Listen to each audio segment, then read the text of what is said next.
This is our chaotic storage room where we keep mason jars, but the shelves have gotten too full, so I want to make another shelf that goes right here. I'm using some reclaimed plywood, and with the edge of that plywood not entirely straight, I set the fence half a centimeter wider than I needed, cut the first piece, then set it to the actual width I needed, and cut the rest of the pieces and also recut that first piece, the rough edge, straight. And then cutting the longer pieces for the sides of the shelves, and I cut those to length before I ripped them into half, mainly so that the scrap is going to be more contiguous, although for the size of scrap that ended up being right there, it was hardly worth the effort. And after that, I cut that piece down the middle to make the sides of the shelves. And then cutting the pieces for the shelf to length. Now, I have a stop block attached to the table saw sled, but the first cut needs to be made without the stop block, so I use an extra little piece of wood to get in front of the stop block and around it, and then use the stop block for the other two cuts.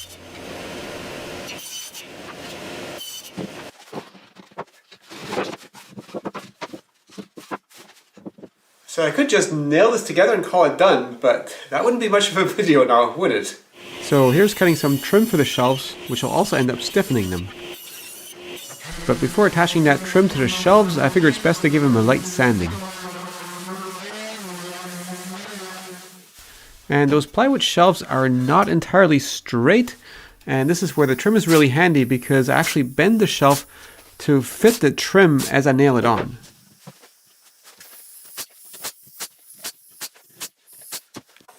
And oops, I had one nail blow out the side.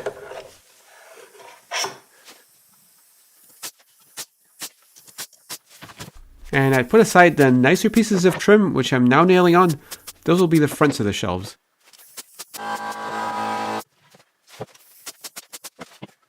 And then I realized, oops, having cut the trim pieces from scrap, they weren't all the same width, but having them the same width would make the next step a lot easier. So I'm just putting them on the router table and trimming the ends of the trim to be all the same width. Next I'll need to cut some notches into the sides of the shelves for the actual shelves to fit into, and I want to do both of them at the same time, so to keep the pieces aligned with each other, I'm just going to nail them together. And I finally printed out my drawing of the shelf, primarily so I wouldn't have to write down the measurements of it.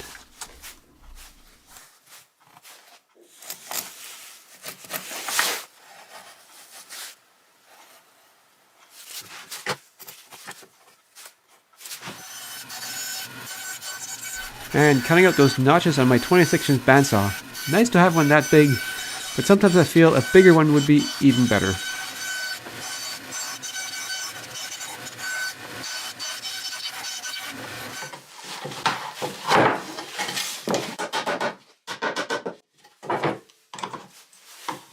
And now I light sanding for the sides of the shelf too.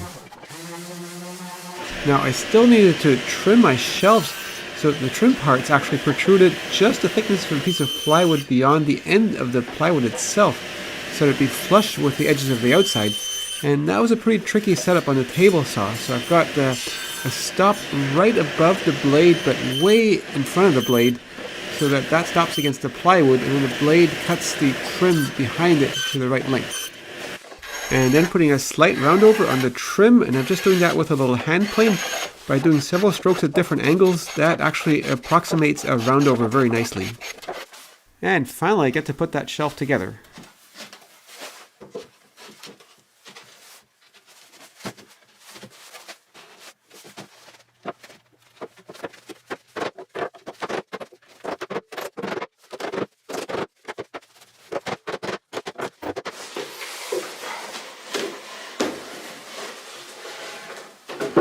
Oops, that's upside down.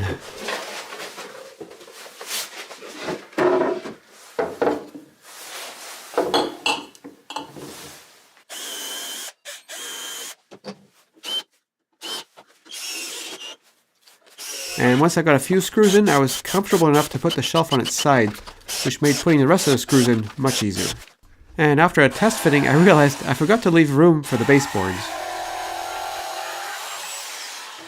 And then adding a solid piece on the bottom so that if there's a flood it won't soak into the plywood. That totally had nothing to do with having made measurement errors.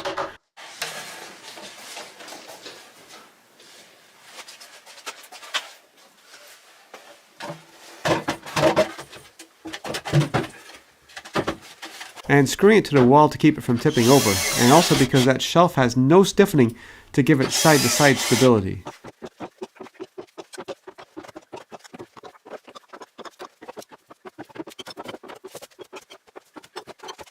And that is able to hold all of our mason jars, and where the mason jars used to be, I've already put other stuff.